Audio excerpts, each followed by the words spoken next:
Today, I'm diving into some next level ski coaching with Carv's video mode aspect of the Carv Digital Ski Coach. It tracks your ski IQ and technique in real time and lets you see your skiing like never before, pairing turn-by-turn data with your video footage. I will break down my run, show what's working, and what I need to improve, so let's geek out on some ski data. But first, hi, I'm Sunny. Welcome to Skiing 5.0, the comeback after 50. I am a 53-year-old woman rediscovering the joys of skiing and the agony sometimes after 3 decades away from consistently skiing, and I am really working on improving. I am halfway through my season. I'm about 27 days on snow so far, hoping for over 50. And so we played around with the video coaching. I'm nervous to show you. In my mind's eye, I think I'm a much better skier than what I am, obviously. I am only a Carv connoisseur. I'm hoping to get to a mountain master, which is a 140, but we shall see if I can get there by the end of the season. I have to remember that this is an absolute pleasure to be on the slopes every single weekend, to be learning, to be gaining confidence. Carving thing is new to me, so I'm going to show you the footage. As Coach says, like, are you sure? Are you ready for some of the comments you might be getting? Because I definitely look like an old lady. In my head, I feel that I look a lot better, but that's all part of it. It's going to come eventually, hopefully, ultimately. So let's get into it.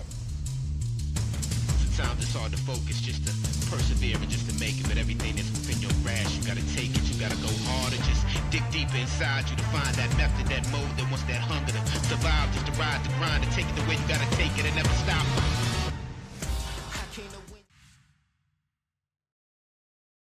If you haven't heard of Carv, it's like a digital ski coach on your boot. It tracks your turns, balance, edge angles, basically everything an instructor would look at, but with real data. If you're using it for 27 days, the new video coach takes it even further. You just share your QR code, someone records you, and boom, you get instant turn-by-turn feedback synced with your skiing stats.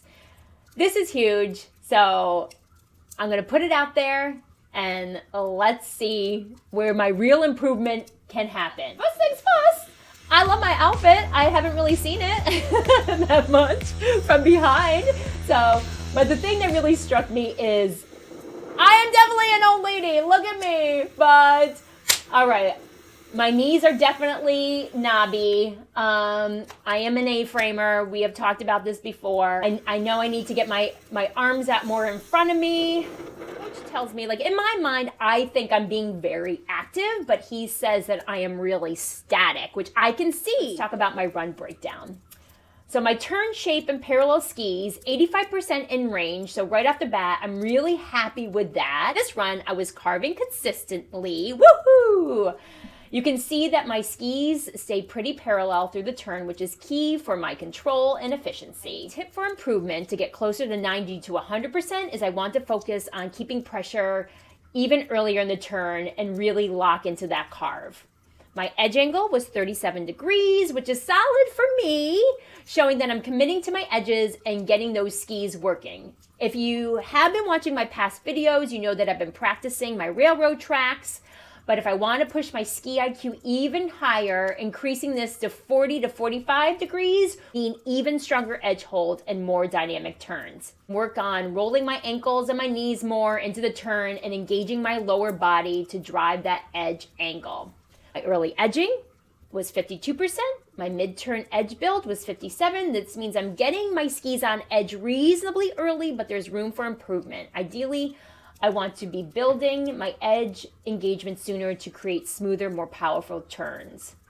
My mid-turn balance, 62, which is all right. So I'm pretty balanced here, but there are moments where I'm slightly off-center. I want to aim for 70%, so I'm maximizing control through every phase of the turn. My transition weight release, 46%. This is where I can really improve. This stat tells me I'm not releasing my edges as smoothly as I could, which means I might be holding onto the previous turn just a fraction too long. And I'm sure you're going to be seeing where I need more improvement. Max G forces, they're not great. I'm not going super fast, and I'm not going to get really worked up about this until I can really nail down some other key aspects.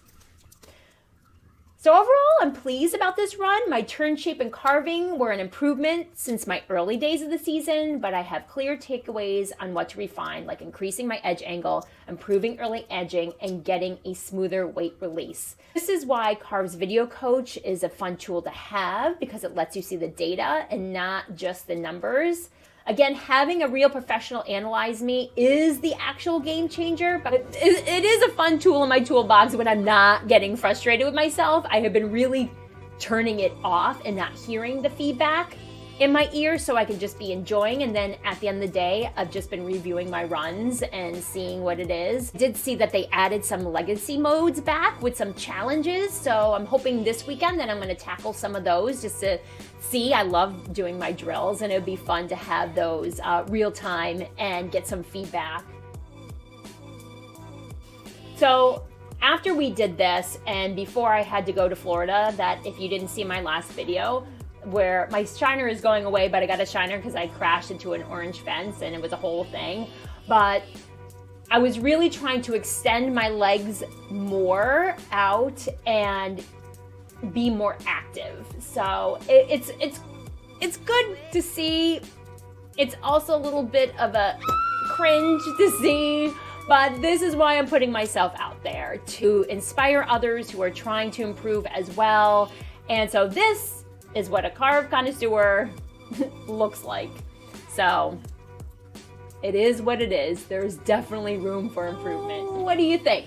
I would love to hear your tips for improvement. Have you ever videoed yourself? And what were your thoughts when you actually saw how you skied, other than what you envisioned in your mind? I'm so glad that you're along on this journey with me. Again, I appreciate the likes because that helps push it out to other ski enthusiasts who are looking to improve, especially us older people, because this is a sport I want to continue way into my 70s and 80s. So make sure you hit that subscribe button if you want to see what next weekend will bring. Thank you so much for tuning in. Thank you for watching. Thank you for the kind comments, and I'll see you next week.